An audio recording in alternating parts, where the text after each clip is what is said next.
तो कल आप लोगों ने सूत्र पढ़े थे कर्ण व्यतिहार नट स्त्रियाम अभिविधौ भाव इनोन इत्यादि, ठीक है। तो जैसे कर्ण व्यतिहार नट स्त्रियाम सूत्र है तो नच प्रत्यांत का स्वतंत्र प्रयोग नहीं होता है। क्या उदाहरण था इसका? व्यावक्रोशी इत्यादि। तो उसमें क्या हुआ था, फिर नच स्त्रिया में से ऐ करके उसके बाद फिर हाँ वृद्धि और ङिप टिढ़ाने से ङिप कर लिया था। ऐसे अभिविधो भाव इनुन से भी इनुनंत प्रत्यय का सीधे प्रयोग नहीं होता है, उसमें भी क्या होता है अणिनुण से इनुनंत से अण प्रत्यय होता है। और उदाहरण क्या बनता है फिर सांकोटिनम सांगारिणम, ठीक है। अब हम आगे बढ़ते हैं। आक्रोशे वन्योग्रहः। आक्रोशे सप्तमी का एकवचन, अवन्योः सप्तमी का द्विवचन, ग्रहः पंचमी का एकवचन। आक्रोश में तो कोई समास नहीं होगा, अवन्योः में समास कर लीजिए। नहीं, अवश्च निश्च इति अवनी उपसर्ग है ये। अवश्च निश्च इति अवनी तयोः अवन्योः, ठीक है। अर्थ करिए सूत्र का। अनुवृत्तियां वही हैं। अकर्तरी चकार के संज्ञायाम भावे च घै धातु प्रत्यय परश्च। हाँ, अर्थ करो सूत्र का।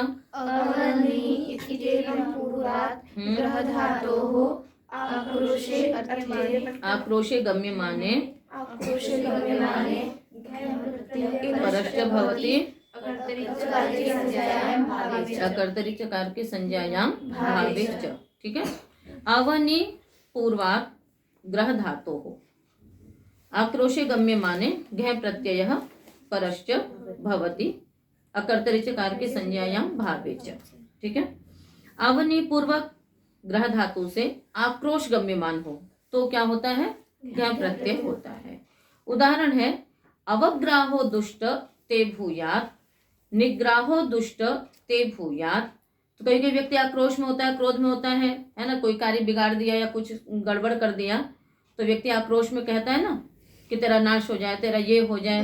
तो वही अवग्राह का अर्थ यहाँ पर वही है कि अवग्राह मतलब तेरा नाश हो जाए, तेरी पराजय हो जाए, तेरा अभिभव हो जाए, हे दुष्ट तेरा अवग्रह हो जाए। तो वही अवग्राह ते भूयात्, तो यह आक्रोश में है। यहाँ पर यह निग्राह अवनी पूर्वक कर रहे हैं तो तेरा नाश हो, है ना, तेरा बाध हो जावे, तेरे कार्य आगे ना बढ़े। तो जो भी आक्रोश में इस प्रकार की बातें बोली जाएंगी उसके लिए अवग्राह शब्द प्रयोग में करते हैं। तो सिद्धि में तो कुछ नहीं है। अव आगे ग्रह घै वृद्धि कर लो, अवग्राह अवग्राह, ठीक है। आगे चलिए। प्रेलिप्सायाम सप्तमी का एकवचन, लिप्सायाम सप्तमी का एकवचन। ग्रह की अनुवृत्ति आ रही है इसमें 47 तक जाएगी। अर्थ करिए। लिप्सायाम गम्यमानायाम,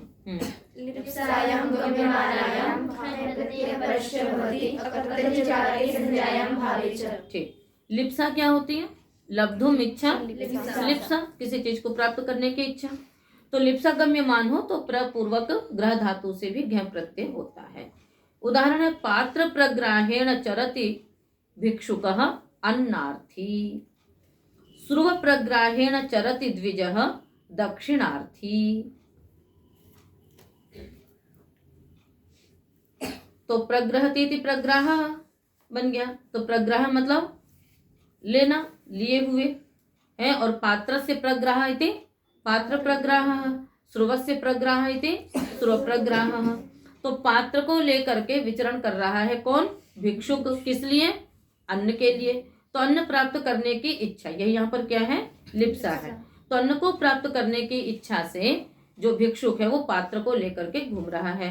तो यहाँ पर लिप्सा है तो लिप्सा गम्यमान है। यहाँ पर क्या हो जाएगा? प्रपूर्वक ग्रह धातु से घै प्रत्यय हो गया। श्रुव प्रग्राहेण चरति द्विजः दक्षिणार्थी, है ना, दक्षिणा चाहने वाला जो ब्राह्मण है वो क्या कर रहा है? श्रुवा को लेकर के घूम रहा है ताकि कोई यज्ञ इत्यादि कराए और हमें कुछ दक्षिणा प्राप्त हो जाए। तो इस प्रकार से मतलब मन में उसकी इच्छा ये है कि कुछ हमें इस प्रकार की चीज प्राप्त हो। तो ये लिप्सा है और प्रपूर्वक ग्रह धातु से घै प्रत्यय कर लिया। तो सभी में षष्ठी तत्पुरुष समास कर लेंगे। पात्र से प्रग्रह पात्र प्रग्रह, श्रुव से प्रग्रह इति श्रुव प्रग्रह, ठीक है। आगे चलें। परौ यज्ञ, परौ सप्तमी का एक वचन, यज्ञ सप्तमी का एक वचन। चलो अनुवृत्ति ग्रह क्या ही रही है, अकर्तृ चकार के संज्ञायाम। परिपूर्वात् हाँ, ग्रहधातोः यज्ञ विषये यज्ञ विषये घः प्रत्ययः परस्य भवति अकर्तरि चकारे संज्ञायां भावे च। हाँ, यज्ञ विषय हो तो परिपूर्वक ग्रह धातु से भी क्या होता है, घः प्रत्यय होता है, कर्ता भिन्न कारक में अथवा संज्ञा गम्यमान हो। उदाहरण है उत्तरः परिग्राहः, अधरः परिग्राहः। उत्तरः परिग्राहः, अधरः परिग्राहः। तो यज्ञ विषयक, तो जो दर्श पौर्णमास यज्ञ इत्यादि होते हैं उनमें जो उत्तर वेदी का निर्माण है वो उत्तर परिग्राह कहेंगे, और जो नीचे का वेदी का निर्माण है उसको क्या कहेंगे, अधरः परिग्राह। तो ऊपर की ओर जो वेदी का निर्माण वो उत्तर परिग्राह, नीचे की ओर तो अधरः परिग्राह। तो यज्ञ विषयक हो गया। तो यहाँ पर परिग्रह का अर्थ वो नहीं है, पकड़ना नहीं है, अपितु निर्माण है। तो यही यहाँ पर है। तो परिग्रह की सिद्धि तो उसी प्रकार से हो जाएगी, ठीक है। और उत्तर और अधर का भाई उत्तरस्य परिग्रह, और तो उत्तर परिग्रह बन जाएगा और अधर परिग्रह बन जाएगा। चलो आगे। नौ व्री धान्य, नौ एक वचन, व्री, हाँ ठीक, लुप्त पंचम्यंत निर्देश। जब धातु में क्या करो तो पंचम्यंत, जब उपसर्ग में होगा तो लुप्त सप्तम्यंत हो जाएगा, ठीक है। और जब प्रत्यय अथवा आदेश होंगे तो वो प्रथमांत हो जाएगा। धातु क्योंकि प्रकृति के रूप में निर्दिष्ट है। तो नौ सप्तमी व्री लुप्त पंचम्यंत निर्देश, धान्य सप्तमी का एक वचन। अर्थ करिए। हाँ, व्री धातु क्या है, व्री वर्णे और व्रिंग संभक्तौ, दो धातुएं, दोनों का ग्रहण करेंगे, ठीक है ना। तो निपूर्वात् व्री इत्येतस्मात् धातोः धान्य अर्थे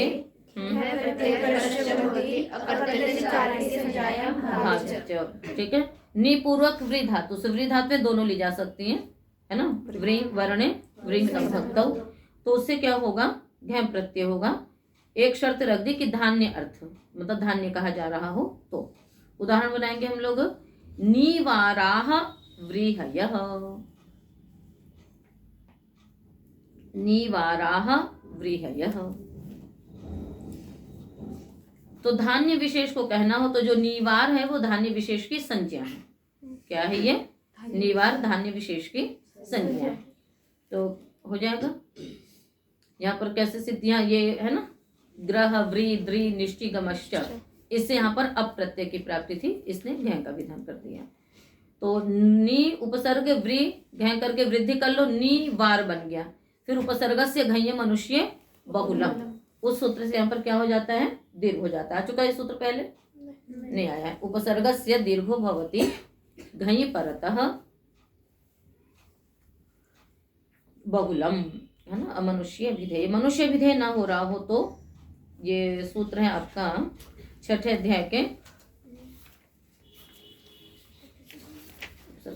मनुष्य बहुलम संज्ञायाम प्रतिपाद के अंतिम अंतिम वाली लाइन में होगा। ये मिल गया ना। 121 नंबर का सूत्र है। उपसर्गस्य दीर्घो भवति घई परतः अमनुष्य बहुलम। बहुल करके होता है, कहीं होता है कहीं नहीं भी होता है। जैसे आप लोग बोलते हैं ना, कड़े मनसी श्रद्धा प्रतिघाते, कैसे दीर्घ हो गया, तो कहीं प्रतिघात होता है कहीं प्रतिघात होता है, इसी प्रकार से होता है। तो ऐसे निवार और नीवार, तो नीवार का अर्थ हो गया धान्य विशेष की ये संज्ञा है। आगे चलें। उदिश्रयते यौति उद्रुवः, उदिश्रयत उदि सप्तमी का एक वचन, बोलो सप्तमी का श्रयति यौति पुद्रुवः पंचमी का एक वचन। फिर से बोलिए। उदि सप्तमी का एक वचन, श्रयति यौति पुद्रुवः पंचमी का एक वचन। हाँ, अब समास करो। श्रयतिश्च यौतिश्च पूश्च दृश्च दृश्च इति ध्रुव तस्मात् ध्रुवः। कहीं पर स्थिप से निर्देश कर दिया, कहीं पर केवल धातु का निर्देश कर देते हैं। चलो अर्थ करो। उत्पूर्वेभ्यः, हाँ, श्रयति की धातु क्या है, श्री सेवायाम, और यु,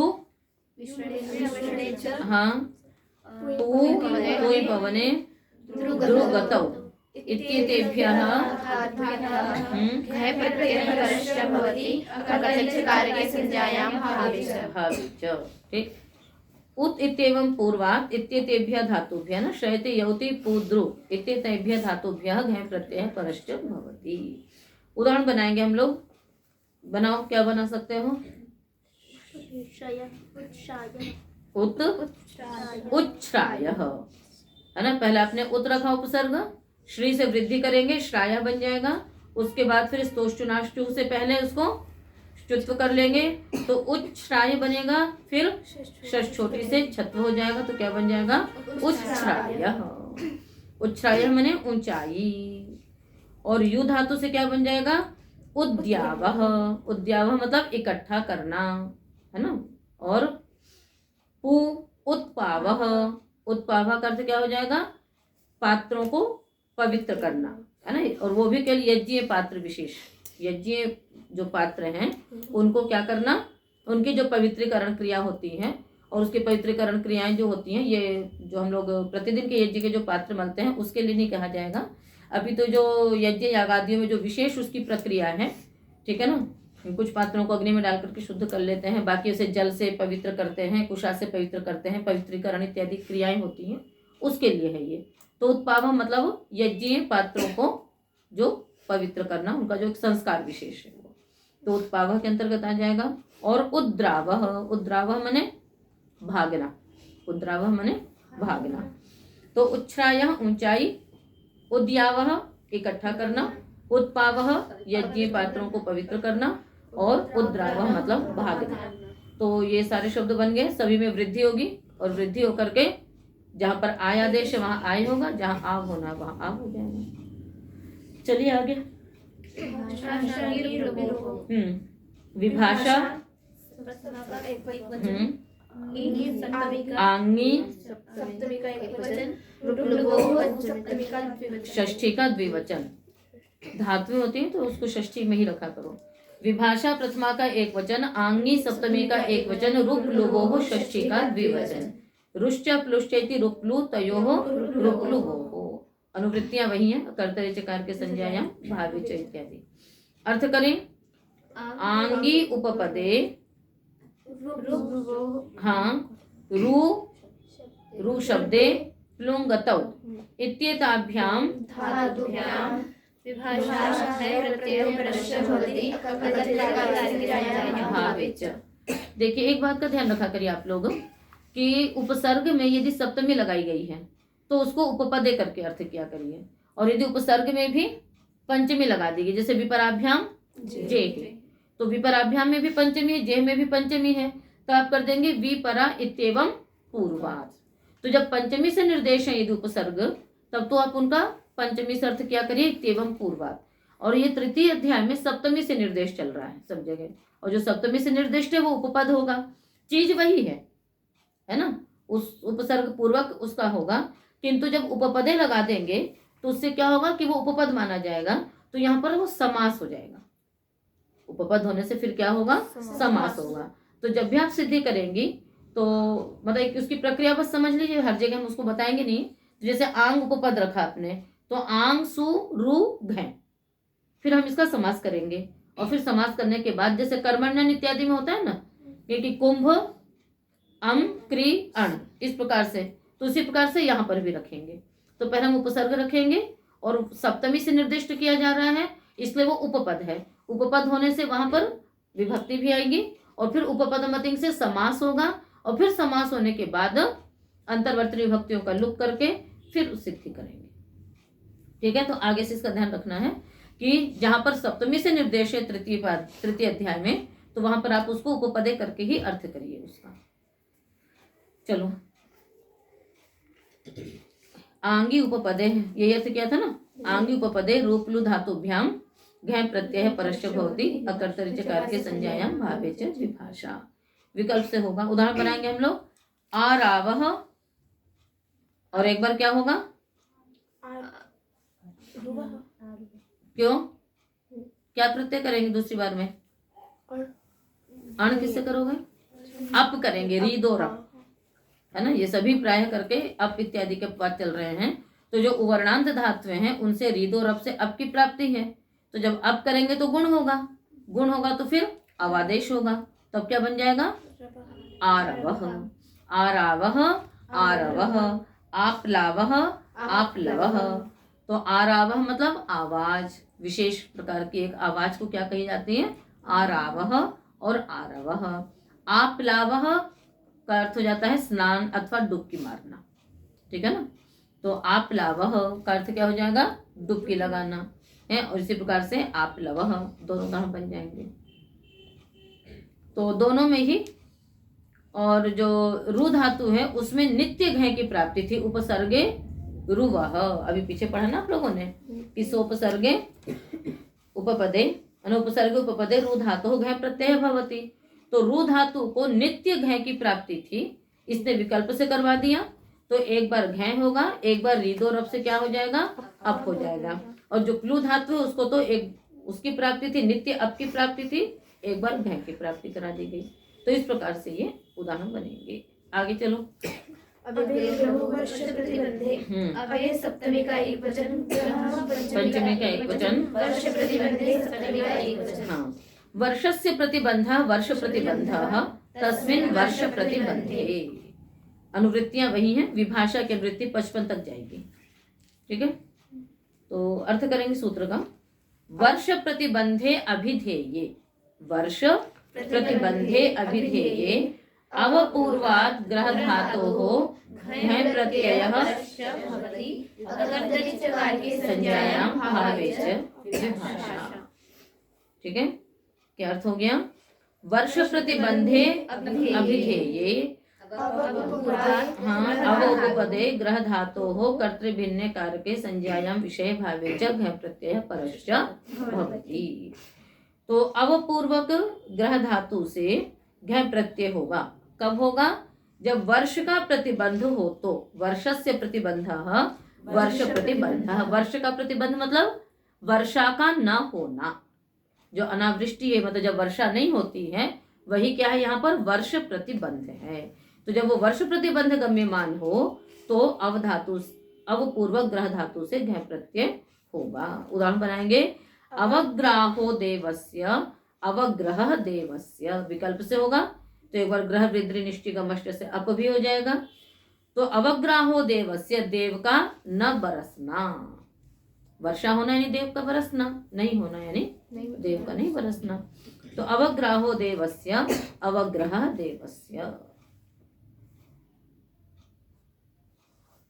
प्रे वणिजाम, प्रे सप्तमी का एक वचन, वणिजाम षष्ठी का बहुवचन। अनुवृत्तियां वही हैं, ग्रह विभाषा, ग्रह की वृत्ति 53 तक जाएगी, विभाषा की 55 तक जाएगी, शेष कर्तरि चकार के संज्ञायाम इत्यादि आ रहा है। अर्थ होगा सूत्र का। प्रशब्दे उपपदे ग्रह धातोः वणिक संबंधी वाच्य, क्या अर्थ हो जाएगा?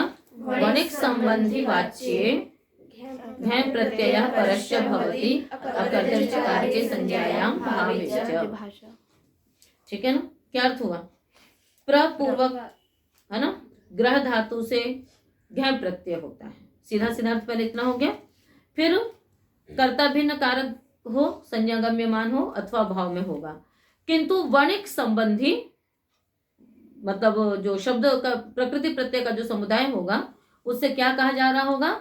वणिक संबंधी वाच्य हो रहा हो। तो मतलब वणिक संबंधी कोई भी वस्तु, वणिक मतलब जो बनिया है, या तो उनसे संबंधित वस्तुएं यदि कही जा रही हो तो घय प्रत्यय होता है। उदाहरण है, तुला प्रग्राहेण चरति, तुला प्रग्रहेण वा।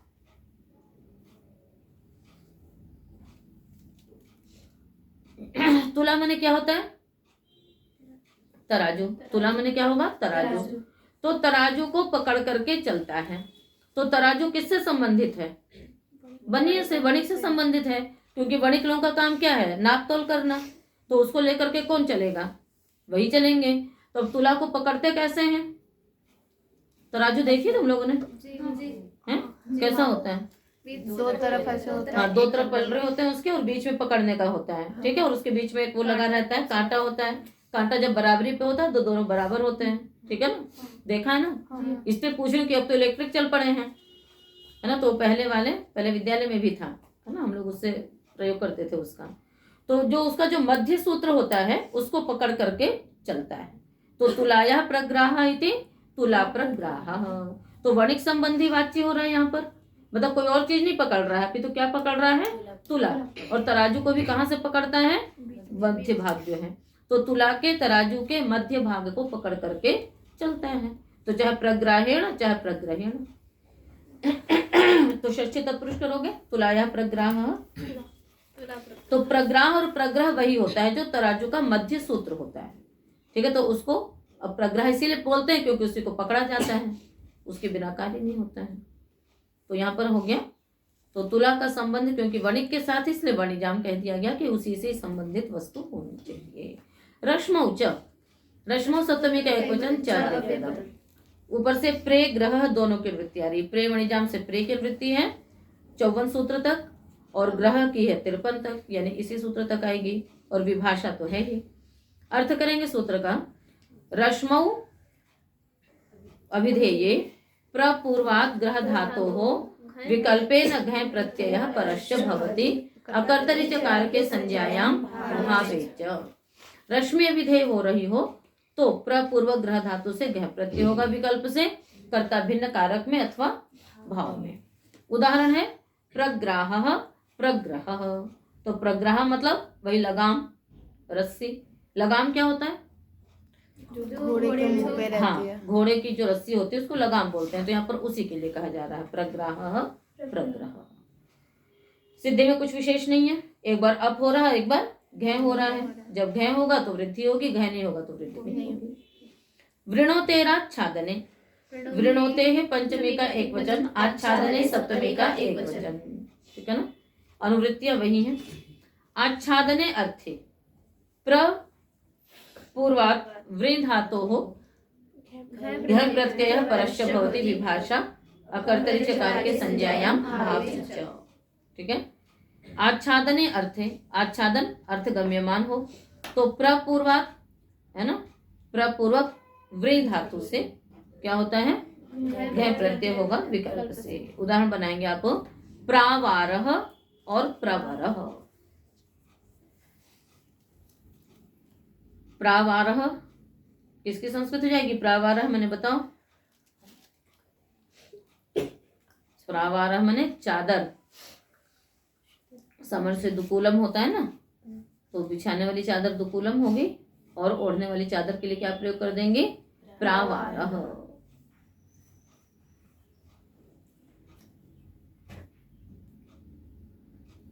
तो यहाँ पर भी प्रावारः जो दीर्घ हो रहा किससे हो गया, उपसर्ग से घनी मनुष्य बहुलम। प्र वृ दीर्घ कर लिया, वो वृद्धि कर ली तो प्रवारः बन गया, और इससे दीर्घ हो गया तो प्रावारः। और जब घ नहीं होगा तो क्या बनेगा, प्रवरः या प्रावरः, क्यों, घ नहीं हुआ इसलिए दीर्घ भी नहीं होगा, तो क्या बन जाएगा, प्रवरः बन जाएगा। चलो आगे, परौ भुवोवज्ञाने, परौ सप्तमी का एक वचन, पंचमी का एक वचन, अवज्ञाने सप्तमी का एक वचन। अनुवृत्ति किसी की भी विशेष नहीं है इसमें, जो वही विभाषा है, बाकी शेष कर्तरि चकार के संज्ञायाम इत्यादि। अर्थ कर लीजिए, अवज्ञानम तिरस्कारः, अवज्ञा करना, अवज्ञा मतलब तिरस्कार करना है। तिरस्कार किस रूप में, आज्ञा का पालन करना हो गया, और एक अवज्ञा मतलब आज्ञा का पालन न करना। तो यदि बड़े जनों की आज्ञाओं का पालन नहीं किया जाता है तो वही क्या है, उनका वही अवज्ञा है, और वही उनका क्या है, तिरस्कार है। तो सबसे पहले यदि बड़ों का सम्मान करना सीखना है तो जो भी उनकी आज्ञा है आपको उसका पालन करने की आदत होनी चाहिए, और यदि हम आज्ञा का पालन नहीं करते हैं बस वही क्या है, तिरस्कार है। तो चलिए अर्थ करिए सूत्र का। हाँ, परिपूर्वात् भू धातो हो अवज्ञाने अर्थे प्रत्ययः परस्य भवति अकर्तरि चकार की संज्ञायाम भावे च। परिपूर्वक भू धातु से घ प्रत्यय होता है, अवज्ञा अर्थ गम्यमान हो तो, कर्ता भिन्न कारक में अथवा भाव में। उदाहरण बनाएंगे, परिभावः परिभवः, परिभाव मतलब निरादर, परिभव मतलब भी निरादर।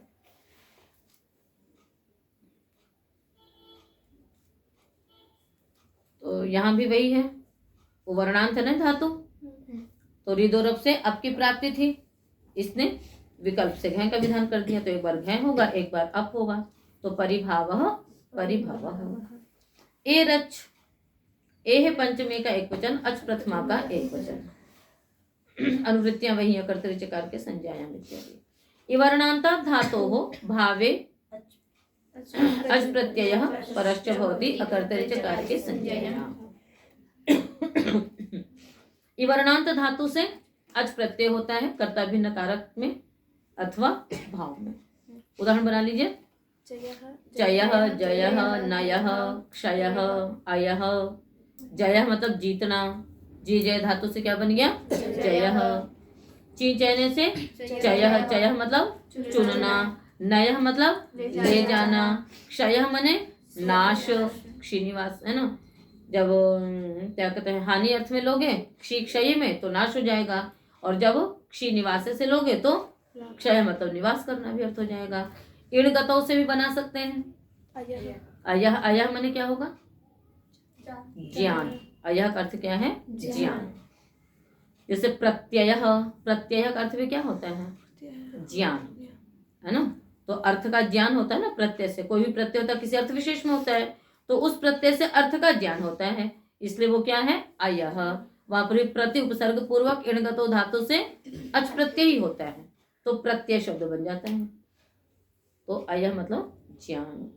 तो सबको सर्वधातुकार धातु से क्या हो जाएगा, गुण हो जाएगा, कोई बात ही नहीं है। तो घ का अपवाद हो गया, रीदोरप, रीदोह पंचमी का एक वचन, अप प्रथमा का एक वचन।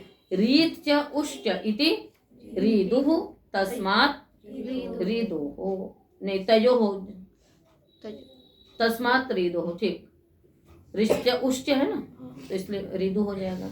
अर्थ करेंगे सूत्र का, रीकारांतेभ्यः उवर्णांतेभ्यः, री में तपर लगा दिया है इसलिए तपर ही लेना, दीर्घ री से ही होगा प्रत्यय, तो रीकारांतेभ्यः उवर्णांतेभ्यः धातुभ्यः अकर्तरि चकार के संज्ञायाम भावे च अप्रत्ययः परश्च भवति। रीकारांत और उवर्णांत धातुओं से अप्रत्यय होता है कर्ता भिन्न कारक में संज्ञा गम्यमान होने पर अथवा भाव में, ठीक है।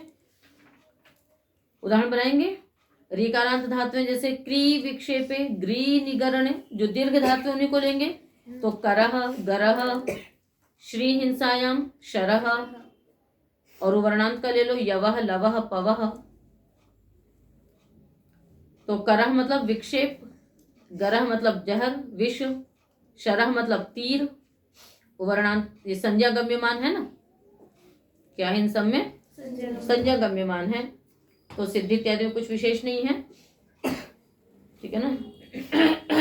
गृणाती थी गरह है ना, श्रीणाती थी शरह, जो मारता है तीर, तो इन सब में हो रहा है।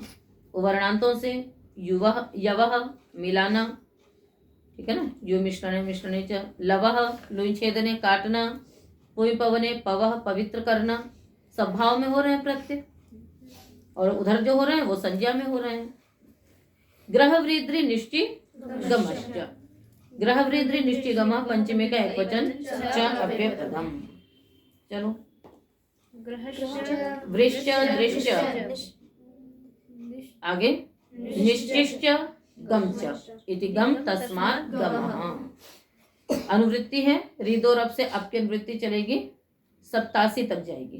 कहाँ तक जाएगी, 87, यानी निघो निमित्तम तक। बीच में कोई एक दो प्रत्यय होंगे तो अपवाद स्वरूप वो हो जाएंगे, शेष सामान्य रूप से अप प्रत्यय चलेगा अब यहाँ से, और अकर्तरि चकार के इत्यादि हैं। अर्थ करेंगे सूत्र का, ग्रह उपादाने व्रे वर्णे द्रे विदारणे अथवा द्रे आदरे निर्पूर्वात् चिंचयने गम्रि गतौ इत्येतेभ्यः धातुभ्यः अकर्तरि चकार के संज्ञायां भावे च अप्रत्ययः परश्च भवति। ग्रह व्री द्रि निपूर्वक ची तथा गम धातु से वही कर्ता भिन्न कारक में अथवा भाव में अप्रत्यय होता है। उदाहरण बनाएंगे, ग्रह मतलब पकड़ना, वरह दरह निश्चयः और गमः। ठीक है ना। तो ग्रह मतलब ग्रहण करना, वरः मतलब श्रेष्ठ, दरः मतलब गड्ढा है ना, द्रियते यह सह, निश्चयः निश्चय करना, और गमः मतलब यात्रा। तो जो कुछ भी इस ढंग का है विशेष वो इसमें हो जाता है। ठीक है ना। तो आज का पाठ इतना ही करते हैं, शेष कल करेंगे।